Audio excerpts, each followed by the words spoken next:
হে আল্লাহ, একমাত্র আপনার কাছেই আমি আমার দুর্বলতার কথা জানাচ্ছি এবং একমাত্র আপনার কাছেই আমি আমার অভাবের কথা জানাচ্ছি এবং মানুষের নিকট আমার অসম্মানের কথা একমাত্র আপনাকেই বলছি।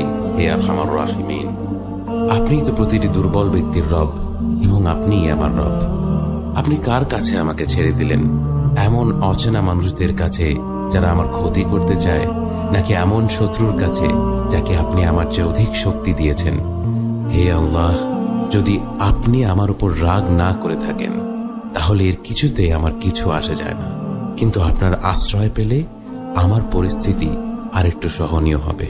হে আল্লাহ, আমি আপনার চেহারার নূরের কাছে আশ্রয় চাই, যা সব অন্ধকারকে উজ্জ্বল করে দিয়েছে, যা দুনিয়া এবং আখিরাতের সব বিষয়ের সংশোধক। আল্লাহ, আপনার রাগ এবং অসন্তুষ্টি থেকে আমি রেহাই চাই। আল্লাহ, এই সব কাজই শুধু আপনাকে খুশি করার জন্য করা এবং আপনি ছাড়া কোনো শক্তি নেই, কোনো